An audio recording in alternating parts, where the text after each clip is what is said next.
দুর্গাপুজোর অনুদানকে কেন্দ্র করে বিতর্ক। আর্যিকরে অভয়াকাণ্ডে প্রতিবাদে একদিকে সরকারি অনুদান নেওয়া হবে না, এই কথা অনেক ক্লাব জানিয়ে দিয়েছে। সেই আবহে দাঁড়িয়ে মুখ্যমন্ত্রী মমতা বন্দ্যোপাধ্যায় পরিষ্কার জানিয়েছেন যে আপনারা উৎসবে ফিরুন। মমতা বন্দ্যোপাধ্যায়ের এই উৎসবে ফেরার বার্তাকে কেন্দ্র করেও রীতিমতন শোরগোল পড়ে গিয়েছে রাজ্য রাজনীতিতে। অনেকেই প্রশ্ন করছেন যে যখন রাজ্যের এই পরিস্থিতি, যখন অভয়ের সঙ্গে এই ধরনের ঘটনা ঘটেছে, তখন কিভাবে মুখ্যমন্ত্রী উৎসবে ফেরার কথা বলতে পারেন। আবার তৃণমূলের তরফ থেকে যুক্তি দেওয়া হচ্ছে যে এই দুর্গাপুজো শুধু দুর্গাপুজো নয়, একটা অর্থনীতি নির্ভর করছে এর ওপর। প্রচুর মানুষ শুধুমাত্র এই দুর্গাপুজো থেকেই তাদের আর্থিক উপার্জন হয়।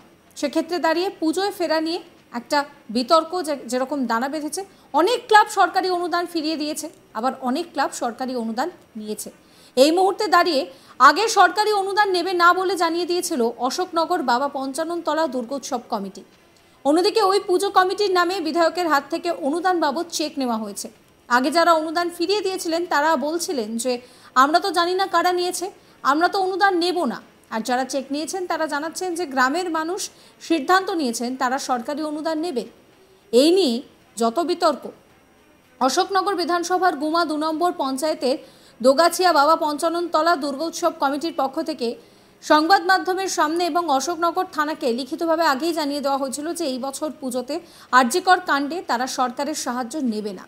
কিন্তু শুক্রবার অশোকনগর শহীদ সদনে দেখা গেল যে ওই দুর্গোৎসব কমিটির পক্ষ থেকে বেশ কয়েকজন মঞ্চে উঠে বিধায়ক নারায়ণ গোস্বামীর হাত থেকে অনুদানের চেক নিলেন। এদিন দুর্গোৎসব কমিটির পক্ষ থেকে তারা চেক নিয়েছেন এবং যারা চেক নিয়েছেন তারা জানাচ্ছেন যে 2-3 জন জানিয়েছিলেন অনুদান নেবেন না, কিন্তু আমরা গ্রামের মানুষরা বসে ঠিক করেছি সরকারি সাহায্য প্রত্যেক বছরের মতো এবছরও নেওয়া হবে, তাই নিয়েছি। বাবা পঞ্চাননতলা পুজো কমিটি গুমা 2 নম্বর গ্রাম পঞ্চায়েত, আপনারা এসছেন? দোগাছিয়া এসছেন, হাত তুলুন তো।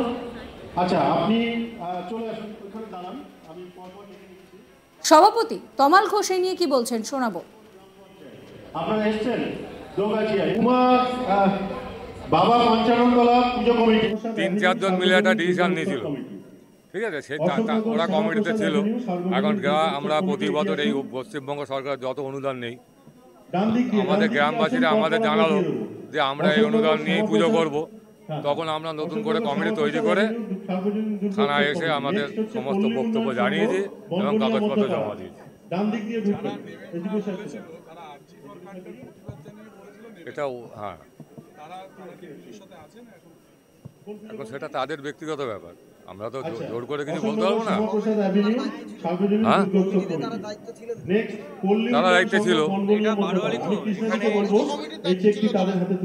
না, এটা বাবা পঞ্চানন নতুন কমিটি করা হয়েছে।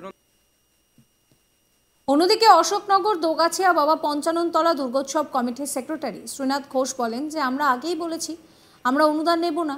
আমরা ঠাকুর বায়না দিয়েছি, পুরোহিত বলা হয়ে গিয়েছে, প্যান্ডেল বায়না দেওয়া হয়ে গিয়েছে, কিন্তু শুনলাম কে বা কারা চেক নিয়েছে। আমি চিনি না এদের, আমাদের ক্লাবের সমস্ত কাগজপত্র রয়েছে, মাঝখান থেকে কেউ ঢুকে পড়লে আমরা কি করব। শোনাবো সম্পাদক শ্রীনাথ ঘোষের কথা।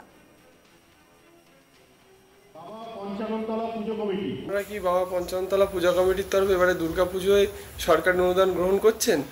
না, আমরা সরকারি অনুদান গ্রহণ করছি না, আমরা সরকারি অনুদান নেবও না। আর আমাদের সেই পুরনো কমিটি আমরা আছি, আমরা সেই কমিটি আমরা নিজেদের টাকায় এবং জনগণের চাঁদা তুলে আমরা পুজোটা করবো পঞ্চাননতলায়। আর কে কোথাতে কী হচ্ছে, কে টাকা নিচ্ছে না নিচ্ছে তাও আমরা জানি না। হ্যাঁ, অতএব কীভাবে টাকা নিচ্ছে সেটাও আমরা জানি না। আমরা যে কমিটি পুজো করি তারা আমাদের অলরেডি সমস্ত পেপার তৈরি হয়ে গেছে পুজো করার জন্যে। আমরা ঠাকুর বায়না দিয়ে দিয়েছি, আমাদের পুরোহিত তো বলাই আছে, প্যান্ডেল বায়না দেওয়া হয়ে গেছে, প্যান্ডেলের টাকাও দেওয়া হয়ে গেছে খানিকটা। অতএব আমরা নিজেরাই পুজো করব। হ্যাঁ, আমরা যারা পুজো করে থাকি তারাই পুজোটা করব। হ্যাঁ, তবে শুনছি নাকি কেউ টাকাটা পেতে পারে, হ্যাঁ কেউ টাকাটা তুলতে যাচ্ছে, হ্যাঁ এসব হচ্ছে শুনছি, কিন্তু আমরা অ্যাকচুয়ালি জানতে পারছি না। লোক মারফত শুনছি এগুলো যে চেকটা নাকি ওরা পাচ্ছে। হ্যাঁ, কী পাচ্ছে না পাচ্ছে সেটা আমরা কীভাবে করবো? তো আমরা যারা পুজো করি, যদি বিগত দিনের ডকুমেন্টসগুলো দেখা যায়, হ্যাঁ আগেকার সম্পাদক কে ছিল, সভাপতি কে ছিল, হ্যাঁ সেগুলো দেখলেই বোঝা যাবে কারা ছিল, কারা পূজা দিন করে এসছে এখানে। হ্যাঁ, সমস্ত ডকুমেন্ট আছে আমাদের কাছে। আপনারা কি বাবা এই নিয়ে আমার কালিকের একটি রিপোর্ট দেখাবো আপনাদের। এসছেন, হাত তুলুন তো। আচ্ছা, আপনি দেখো, রাজ্য সরকারের তরফে প্রতিটি দুর্গাপুজো প্যান্ডেলকে যে আর্থিক অনুদান দেওয়া হয়ে আসছে, সেই অনুদান নেওয়া নিয়ে বিতর্ক দেখা দিয়েছে অশোকনগরের বাবা পঞ্চাননতলা দুর্গোৎসব কমিটিতে। গত কয়েকদিন আগে স্থানীয় প্রশাসন এবং পুলিশকে চিঠি দিয়ে জানিয়ে দেওয়া হয় তাদের এই যে তারা সিদ্ধান্ত নেন যে রাজ্য সরকারের তরফ থেকে যে 85,000 টাকা অনুদান দেওয়া হচ্ছে তারা সেটি নেবেন না, এবং লিখিত চিঠি দিয়ে সেটিকে জানিয়ে দেওয়া হয়।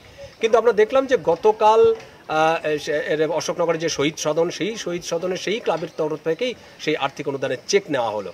এবং এ নিয়ে যেটি বক্তব্য সেটি হচ্ছে যে পূর্বতন যে সেক্রেটারি শ্রীনাথ ঘোষ, তিনি তখন দাবি করেছিলেন যে আমরা চিঠি দিয়েছি এবং চিঠি দিয়ে আমরা জানিয়ে দিয়েছি আমাদের এই সিদ্ধান্তের কথা।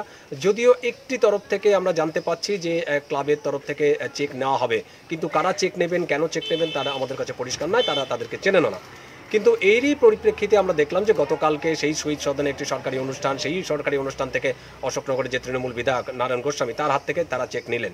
এবং যারা চেক নিলেন সেই কমিটির সেক্রেটারি দীপঙ্কর ঘোষ, তিনি জানাচ্ছেন যে আগের যে কমিটি ছিল সেই কমিটিকে ভেঙে দেওয়া হয়েছে, এবং তারা যে সিদ্ধান্ত নিয়েছিল সেই সিদ্ধান্তে তারা বিরোধিতা করেছেন।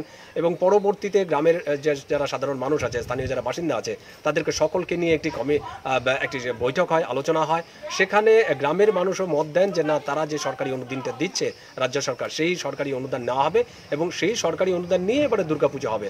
এবং এরপরেই তারা যে পুরো যে কমিটি আছে দুর্গাপুজোর কমিটি, সেই কমিটিকে ভেঙে দেওয়া হয় এবং নতুন কমিটি গঠন করা হয়। সেই কমিটির তরফ থেকেই গতকাল আমরা দেখলাম সেক্রেটারি এবং যে সভাপতি, তারা সহ ক্লাবের যারা শীর্ষ কর্মকর্তারা আছেন এবং কমিটির যারা শীর্ষ কর্মকর্তা আছে, তারা আসেন এবং এসে নারায়ণ গোস্বামী অর্থাৎ বিধায়কের কাছ থেকে তারা চেক নেন। এবং এটি নিয়ে নারায়ণ গোস্বামী তিনি বলেছেন যে হ্যাঁ, গতকাল তারা এসেছিলেন এবং তারা চেক নিয়েছেন। শুধু তাই নয়, ক্লাব কর্তৃপক্ষকে তারা এটিও জানিয়েছেন যে দুর্গাপুজো চলাকালীন একটি সময়, একটা দিন নির্দিষ্ট করে দরিদ্র নারায়ণ সেবা করবেন এবং সেই অনুষ্ঠানে গিয়ে তিনি নিজেও সেখানে সেই প্রসাদ গ্রহণ করবেন, এরকমও আশ্বাস দিয়েছেন সেই ক্লাব কর্তৃপক্ষকে। সুতরাং রাজ্য সরকারের যে অনুদান, এই অনুদান নিয়ে বিতর্ক দেখা দিয়েছে। একটি পক্ষের মত যে তারা ক্লাব এই আর্থিক অনুদান নেবেন না, আর্থিক অনুদান নিয়ে তারা পুজো করবেন না, যদি অন্য আরেকটি পক্ষের মত যে তারা আর্থিক অনুদান নেবেন, এরকম একটি সিদ্ধান্ত হয়েছে। এবং তারপরেই গতকালকে দেখলাম আমরা আর্থিক অনুদান নিয়েছেন। তুমি জানো যে আরজি করের ঘটনার প্রতিবাদে রাজ্যের একাধিক ক্লাব তারা কিন্তু এরকম একটি সিদ্ধান্ত নিয়েছেন যে রাজ্য সরকারের থেকে যে আর্থিক অনুদান 85,000 টাকা, সেই অনুদান তারা নেবেন না, এবং অনেকে প্রত্যাখ্যানও করেছেন। এবং এই ব্যাপারে তাদের মত ছিল যে আরজি করের যে ঘটনা, এই ন্যায় বিচার না পাওয়া পর্যন্ত তারা কিন্তু এরকম। সাবস্ক্রাইব করবেন আজ তাক বাংলার ইউটিউব চ্যানেলকে, ফলো করবেন হোয়াটসঅ্যাপ চ্যানেল।